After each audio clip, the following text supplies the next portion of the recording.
बर. ओम ओंकारं बिंदु संयुक्तं नित्यं ध्यायन्ति योगिनः कामदं मोक्षदं चैव ओंकाराय नमो नमः.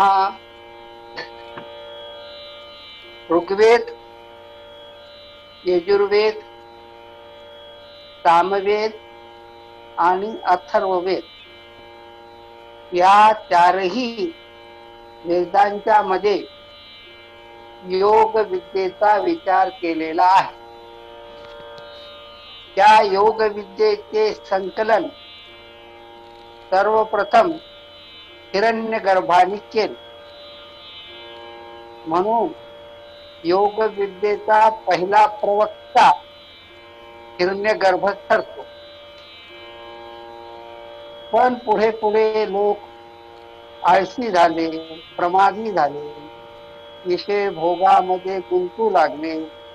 एवढे वेद केव्हा वाचाव, हिरण्यगर्भांचे योगाचं दर्शन केव्हा वाचाव, एवढं मोठं होणं फार अवघड आहे असं वाटून थोडक्यात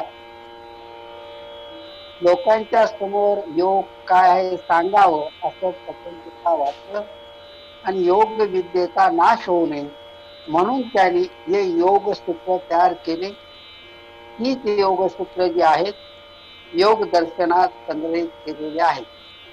आता आपण पहिल्या सूत्रापासून धावता आढावा घेऊ. तुमच्या लक्षात येईल. पहिल्या सूत्रात अथ योगानुशासनम असं म्हटलेलं आहे. त्याचा अर्थ मी जे आज लिहितो आहे याच्या पूर्वीच योग विद्येची, योग दर्शनाची माहिती आहे, परंतु मी पुन्हा मांडणी करतो. योग दर्शन लिहिण्यास मी प्रारंभ करीत आहे. साधं सोपा आहे. त्याच्यानंतर दुसरं सूत्र आहे योगश्चित्तवृत्ती निरोधः. चित्तांच्या ज्या वृत्ती आहेत त्यांचा निरोध करणे म्हणजे योग. योगाची व्याख्या. ज्यावेळी चित्तांचा विरोध होतो त्यावेळी हा दृष्टा आत्मा कुठे असतो? सदा द्रष्टो स्वरूपी अवस्थानम. चित्तवृत्तींचा निरोध झाला, चित्तवृत्ती थांबल्या की तो चेतन स्वरूप जीवात्मा आहे तो केवळ आपल्या ज्ञानामध्ये राहतो, ज्ञानाच्या रूपामध्ये राहतो, सचित आनंद स्वरूपात तो राहतो. सामान्यतः त्याला संप्रज्ञात समाधी आणि त्याच्यानंतर असंप्रज्ञात समाधी त्यांना प्राप्त होतो. जेव्हा स्वरूपात असतो त्यावेळी अशी स्थिती असते, द्रष्टू तो दृष्टा. परंतु ज्यावेळी ही अवस्था नसते त्यावेळी जीवात्मा कोणत्या रूपात असतो? तिसरं सूत्र, चौथं सूत्रात वृत्ती सारूप्य मित्रत्र. त्याला जशी वृत्ती येईल चित्तामध्ये त्या वृत्तीप्रमाणे जीवात्मा आपले धारण करतो तो स्वरूप. त्या वृत्तीशी तो तदरूप होतो.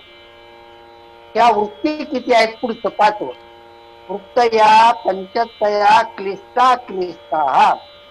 चित्ताच्या वृत्ती 5 प्रकारच्या आहेत. त्या क्लिष्ट म्हणजे दुःखदायक आणि दुसरे अक्लिष्ट सुखदायक. त्यात 5च आहेत त्या. मग सांगितलं या वृत्ती 5 आहेत तर कोणत्या आहेत? प्रमाण, विपर्यय, विकल्प, निद्रा, स्मृत. ह्या 5 आहेत. प्रमाण, विपर्यय, विकल्प, निद्रा आणि स्मृती या 5 वृत्ती आहेत. या 5 वृत्तीच्या मध्ये सगळ्यांचं जीवन चालतं. त्याच्यामध्ये पहिला जे प्रमाण आहे, प्रमाण वृत्ती, तत्र प्रत्यक्ष अनुमानागम प्रमाणानी. त्याचे 3 प्रकार आहेत. प्रत्यक्ष, अनुमान आणि आगम ही 3 वृत्ती आहेत. प्रमाणचे 3 प्रकार आहेत. त्याच्यानंतर दुसरं आहे विपर्ययो मिथ्या ज्ञानम तद्रूप प्रतिष्ठम. विपर्य वृत्ती आहे. विपर्य म्हणजे एक आहे दुसरं दिसते. अंधुक प्रकाश आहे, तुम्ही चालला एकदम सापच दिसू लागला, पण प्रकाश अंगात पाहिलं तर साप नसून ती दोरी आहे असं यथार्थ ज्ञान होत. साप आहे असं जे आपलं ज्ञान झालं होतं ते बाधित होत, त्याला म्हणायचं मिथ्या, खरं नाही ते, म्हणून मिथ्या ज्ञान झालं. दोरीच्या ठिकाणी साप नव्हताच, पण तो तसा साप भासला. दोरी वेगळी आणि साप वेगळी, यांचा त्यांचा काही संबंध नाही, परंतु आपल्या चित्ताला तसा भास होतो, त्याला म्हणतात विपर्यय.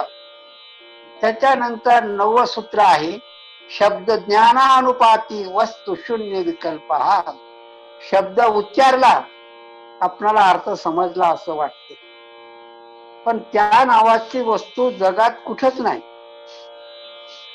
त्याला विकल्प वृत्ती म्हणतात. उदाहरणार्थ वांझेचा मुलगा. वांझेला मुलगा झाला तर ती वाज राहतच नाही ना. दुसरं मृग जळ, वाळवंटात दिसते पण प्रत्यक्षात तसं काहीच नसते ते, म्हणून शब्दानं प्राप्त होते परंतु वस्तू शून्य, वस्तू राहत नाही, तिला म्हणायचं विकल्प. आपण तुमच्या मनात विकल्प का आलो आमच्याबद्दल, आम्ही काय तसे वाईट माणसं नाही असं बोलतो आपण. त्याच्यानंतर 10वं सूत्र आहे अभाव प्रत्यालंबना वृत्तीर निद्रा. गाढ झोपीत आहात. गाढ झोपीत म्हणजे काही तुमच्या पुढे आलंबन नाही, अभाव आहे, काहीच नसणं म्हणजे अभाव. या काहीच नसले त्याचा अनुभव ज्यावेळी आत्मा घेतो, अभावच त्याचा आलंबन बनते, त्यावेळी त्याला म्हणतात निद्रा वृत्ती म्हणतात. 11वं सूत्र अनुभूत विषया संप्रमोषः स्मृती. स्मृती म्हणजे काय? आपण पूर्वी अनुभवल्या विषयाचं ज्ञान होणं, त्यालाच आपण आठवण आली म्हणतो ना, आठवण स्मृती. पण तिथं प्रत्यक्ष विषय समोर नसतो. स्मृतीमध्येच मनाच्या मध्ये सगळं सुरू होते, परंतु कोणतं? ज्याचा तुम्ही अनुभव घेतला त्याची स्मृती येते. ज्याचा तुम्ही अनुभवच घेतला नाही तर त्याची स्मृती येत नाही. आता सांगितलं तुम्हाला वृत्ती. आता या वृत्तीला कसं थांबवायचं, त्यासाठी 12वं सूत्र आहे अभ्यास वैराग्याभ्यान तन्निरोधा. अभ्यास आणि वैराग्यानं, या 2 साधनानं प्रमाण, विपर्य, विकल्प, निद्रा आणि स्मृती यांना थांबवता येते. त्या संप्रज्ञात समाधी प्राप्त होते. संप्रज्ञात समाधीमध्ये काय विशेषता आहे? जे पदार्थ त्याच्या अनुभवात येतात, त्या समाधीत जे पदार्थ राहतात त्याचा साक्षात्कार होतो, त्याचं ज्ञान होतं. तिला म्हणतात संप्रज्ञात समाधी. म्हणजे चित्ताचा अनुभव राहतो. आत्म्याला सोडून हे काम चालतंय, घेतो आत्मा. म्हणून म्हटलेलं आहे की वितर्क, विचार, आनंद, अस्मिता रूपा अनुगमात संप्रज्ञात. 17वं सूत्र आहे. 18वं विराम प्रत्ययाभ्यास पूर्व संस्कार शेषो अन्य. पर वैराग्यानं असं लक्षात आलं की आता अशी इच्छा असते. वारंवार नेहमी अभ्यास केल्यामुळं खूप गोष्टी, संस्कार नाहीसे होतात, परंतु काही संस्कार उरलेले राहतात. त्यावेळी अशा योगास असंप्रज्ञात समाधी म्हणतात. सर्व वृत्तींचा लय झालेला आहे, परंतु काही संस्कार बाकी राहतातच. असा जो चित्ताचा निरोध, त्याचे असंप्रज्ञात योग म्हणतात. अशा या योगामध्ये राहणारे बहुसंख्य योगी असतात. आता याच्या नंतर ही असंप्रज्ञात समाधी संप्रज्ञा समाधी, असंप्रज्ञा समाधी मध्ये ज्यावेळी गेला आणि त्याला आनंद वाटायला लागला, मग काय होते त्याला, त्याच्यातच थांबतो. भव प्रत्ययो विदेह प्रकृती लयाना. भव प्रत्यय आणि विधेय आणि प्रकृती हे 3 शब्द आहेत. भव म्हणजे संसार, प्रत्यय त्याचा अनुभव येणे कोणाला, जो विधेय प्रकृती विधेय योगी आहे, आणि प्रकृती योग जो आहे, देह आणि इंद्रिय यामध्ये आत्मभावानं निरंतर अभ्यास केला, उपासना केली, त्याचा साक्षात्कार करून घेतला. कशाचा, देह आणि इंद्रियांचा, आत्म्याचा नाही झाला. साक्षात्कार करून घेतल्यावर त्याच्या लक्षात आलं की हे नश्वर आहे, हे जड आहे, त्याच्यापासून आपण पुढे जायला पाहिजे, याची आसक्ती नष्ट झाली. तरी पण तो त्याच्यातच राहतो, विरक्त झाला, परंतु चिरकालपर्यंत देह आणि इंद्रियाच्या संपर्कातच तो राहतो. त्याच अवस्थेत जसे अनुभव येतात, त्या समाधीमुळे त्याला जे अनुभव येतात त्याच्यात तो मोक्ष सुखाप्रमाणे त्याला आनंद वाटतो, तो भोग घेत राहतो. हा विदेह योगी, हा विदेह योगी आहे. आता पुढे आहे प्रकृती लय योगी. प्रकृतीलाच आत्मा मानून अभ्यास आणि उपासना निरंतर केलेली आहे. त्याच्यामध्ये कसं आहे, प्रकृतीचा अभ्यास म्हणजे काय, आपल्या भोवतालचे आहेत तन्मात्र आहेत, अहंकार आहे, महत आहे आणि मूळ प्रकृती यांचा साक्षात्कार झाला आणि त्याच्यात त्याला बरं वाटलं. परंतु याच्यामध्ये त्याला आत्म्याचा भाव नाही, त्याच्यात संतुष्ट झाला. ते आत्मा समजून त्याचा अभ्यास केला, याच्यात आत्मभावना केली, ते संतुष्ट झाले. म्हणून चिरकालपर्यंत प्रकृतीत लय पावलेले समाधी जनित विशिष्ट सुखामध्ये हे लोक राहतात. म्हणून प्रकृती लय म्हणजे 2 प्रकारचे, विधेय आणि प्रकृती लय 2 प्रकारचे आहेत. मग त्यांना सुख, योगाचं सुख असं समजून ते भोगतात. प्रकृती लय योगी आहे. अशा प्रकारे विधेय आणि प्रकृती लय योगी यांचा असंप्रज्ञा समाधी होय, पण यांचा परमात्म्याकडे हे दिसते त्याच्याकडेच राहतात. खूप आनंद होतो ना, काही संस्कार शिल्लक राहतात, यासाठी त्यांना पुन्हा जन्म घ्यावा लागतो. म्हणून त्याला म्हटलंय भव संसार चुकत नाही त्यांना, म्हणून म्हटलेलं आहे की ही जी स्थिती आहे त्यांची भव प्रत्यय म्हणजे पुन्हा भवाचा प्रत्यय त्यांना येतो. म्हणून असे जे लोक मरण पावतात ते भगवान कृष्णाला अर्जुनाने विचारलं किंवा मध्यातच अभ्यास चुकलं तर कसं करावं, ते सांगितलं काहीच होत नाही, पुढच्या जन्मामध्ये तिथून अभ्यास सुरू होतो. म्हणून संसाराचं मूल उपादान प्रकृत तथा अन्य पदार्थ जे आहेत ते त्याचे आलंबन असतात, ते योगी आहेत, परंतु त्यांचं प्राप्तव्य त्याला प्राप्त झालं असा त्यांना भास होतो आणि त्याच्यातच ते संतुष्ट होतात. यापुढे आत्मा परमात्मा यांचा साक्षात्कार करून घ्यावा अशी त्यांची वृत्ती जागृत होत नाही. म्हणजे ही काय, अविद्यात आहे, अविवेक आहे, मोहाची अवस्था आहे. हे योगी अजूनही प्रकृतीच्या संपर्काच्या सीमेत राहतात. म्हणून कालांतराने ते पुन्हा जन्म मरणाच्या फेऱ्यात सापडतात, भवसागरात पडतात. म्हणून यांना विवेक ख्यातीची झलक, थोडा अनुभव येतो विवेक ख्यातीचा, त्यातच ते मग्न होतात. विवेक ज्ञान स्थिर करण्यासाठी ते प्रयत्न करीत नाही, ते पोहोचले तेथपर्यंत, परंतु अभ्यासाना जोड त्यांनी केलेलं नाही. म्हणून भाव प्रत्यय योग्याना पूर्वकर्माजित संचित संस्कार भोगावेच लागतात, ते नष्ट होत नाहीत. त्यांना कर्मभोग भोगावेच लागतात, कारण परमात्माकडे त्या वळ योगी झाले.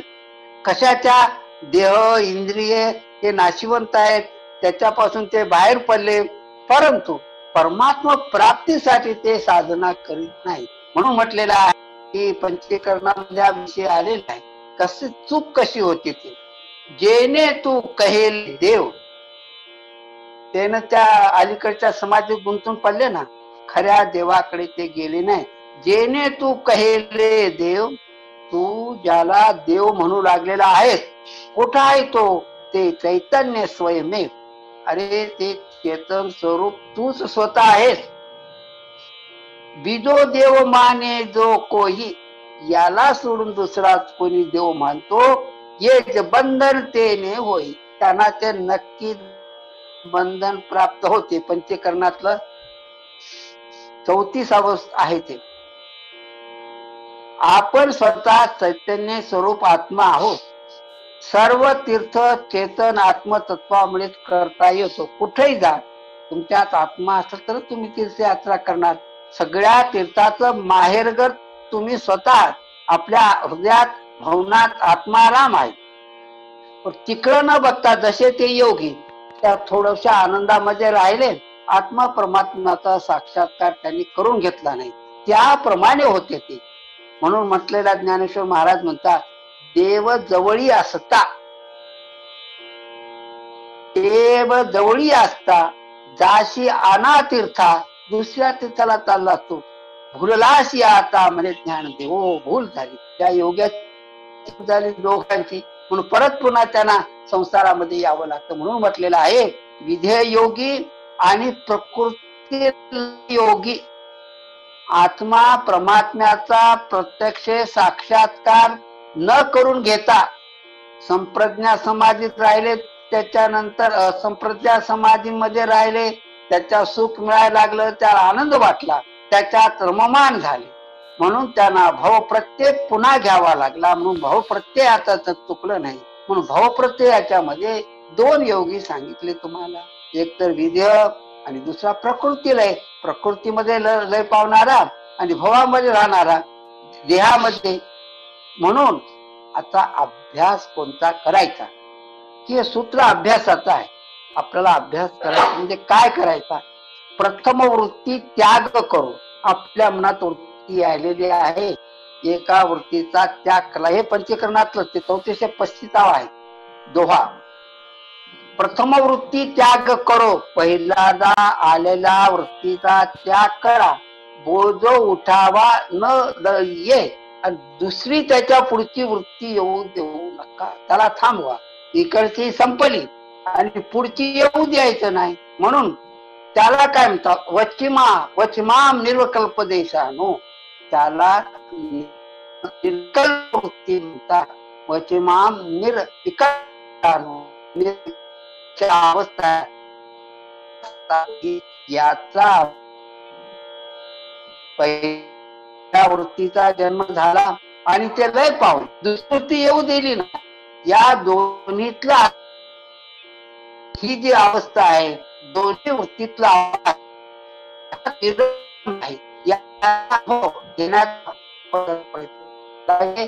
जे आहे